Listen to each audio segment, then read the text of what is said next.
வாழ்க வையகம் வாழ்க வையகம் வாழ்க வளமுடன். அருள்தந்தை வேதாத்ரி மகரிஷி அவர்களின் நாள் ஒரு நற்சிந்தனை. மே மாதம் 3ஆம் தேதி. தலைப்பு: நால் வகை ஆற்றல் வரவு. வயிறானது எப்பொழுதுமே நிறைந்திருக்க வேண்டும் என்பது தவறான எண்ணம். இந்த பழக்கத்தினால் என்ன ஆகும் என்றால், உணவு கொஞ்சம் குறைந்துவிட்டாலும் ஏதோ இழந்துவிட்டது மாதிரி இருக்கும். அதை போட்டு நிரப்பிவிட்டு தவிக்கிற வரைக்கும் மனதுக்கு திருப்தி இருக்காது. நமக்கு வரக்கூடிய உயிர் சக்தி தினந்தோறும் செலவாகிக் கொண்டே இருக்கிறது, வந்து கொண்டேயும் இருக்கிறது. அது உணவிலிருந்து ஒரு பகுதி, காற்றிலிருந்து இன்னொரு பகுதி, கோள்களிலிருந்து வரக்கூடிய அலைகளாக சேர்ந்து வர அவை துகள்களாகி அது ஒரு பகுதி. பூமியின் நடுமையத்திலிருந்து அணுக்கள் உடைகிற போது அதிலிருந்து தெறிக்கக்கூடிய அந்த துகள்கள் எல்லாம் பூமியினுடைய மேல் பக்கம்தான் நோக்கி வரும். அதிலே இருந்து ஒரு பகுதி. ஆக 4 வகையிலே நம் உடலில் உள்ள சிற்றறைகள் நமக்கு தேவையான உயிர் சக்தியை அவ்வப்போது தேவையான அளவுக்கு ஏற்றிக்கொள்ளும். இந்த 4இல் ஒவ்வொன்றுக்கும் ஒரு விதமான கணம், அதாவது டென்சிட்டி உண்டு. அறிவுக்கும் உடலுக்கும் உகந்த விகிதத்திலே இவை ஈர்க்கப்பட வேண்டும்.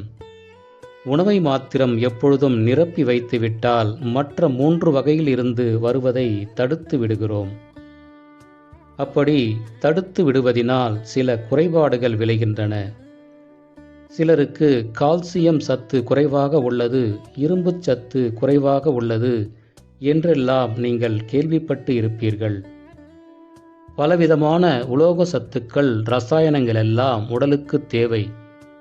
அவை குறைந்துவிட்டால் நோய் வரும். அதனால் எந்த உணவு சாப்பிட்டாலும் அது சுத்தமாயும் நல்ல சத்துடையதாகவும் இருக்க வேண்டும்.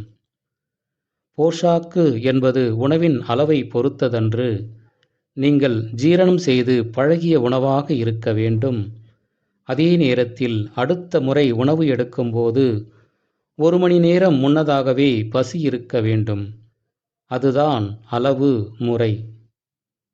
1 மணி நேரம் தினந்தோறும் 2 வேளையும் பசி இருந்தால் அந்த நேரத்தில் உணவில் இருந்து ஜீவகாந்த சக்தியை இழுக்க முடியவில்லை என்றால் உடல் தானாகவே காற்றிலிருந்தும் கோள்களின் அலை வீச்சிலிருந்தும் சக்தியை எடுத்துக்கொள்ள முடியும்.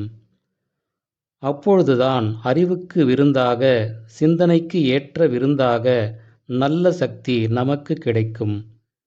வயிற்றை மட்டும் நாம் நிரப்பிக் கொண்டிருந்தால் உலக விவகாரங்களில் உழைக்கிறது என்ற வரைக்கும் தான் வரும். அதற்கு மேலே சிந்தனையாற்றல் நமக்கு பெருகுவது சிரமம். சிந்தனையாற்றலே மனிதனின் சிறப்பு. அருள் தந்தை அவர்கள் வாழ்க வளமுடன்.